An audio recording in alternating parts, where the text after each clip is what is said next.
ஒரு குயிக்கான டேஸ்டியான mutton gravy எப்படி செய்யறதுன்னு பார்க்கலாம். வித்தின் 15 மினிட்ஸ்க்குள்ள மிக்ஸி ஜாரில் சின்ன வெங்காயம், தக்காளி, இஞ்சி, பூண்டு, கொத்தமல்லி தண்டு, பெருஞ்சீரகம், குறுஞ்சீரகம், மிளகு, ஒரு பிரியாணி இலை இதெல்லாமே சேர்த்து நல்ல ஒரு பேஸ்ட் பதத்துக்கு அரைச்சிட்டு நம்ம சமைக்கிற அந்த குக்கரில் வந்து கீ ஆர் பட்டர் ஆட் பண்ணிட்டு பண்ணி வச்சிருக்க பொட்டேட்டோவை ஆட் பண்ணிட்டு நம்ம அரைச்சி வச்சிருக்க இந்த மசாலாவும் போட்டு நல்லா மிக்ஸ் பண்ணிடுங்க.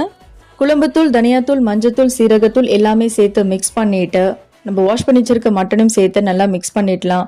புதினா இலையை சேர்த்து அதை நல்லா வதங்கின பிறகு தேவையான அளவுக்கு தண்ணி ஊற்றிட்டு கறி மசாலா தூள், கரம் மசாலா இந்த 2 பவுடரையும் நம்ம சேர்த்துட்டு ஒரு 3 விசில் ஆர் 4 விசில் வச்சு எடுத்தோம்னா செமி கிரேவியா அல்டிமேட்டான மட்டன் கிரேவி ரெடி ஆகிடுங்க. இட்லி, தோசை, ஒயிட் ரைஸ் எல்லாத்துக்குமே செட் ஆகும் அண்ட் ஈஸியாகவும் இருக்கும். சீக்கிரமாக நம்ம செய்கிறதுக்கு இந்த ரெசிபி ரொம்பவே யூஸ்ஃபுல்லாக இருக்கும்.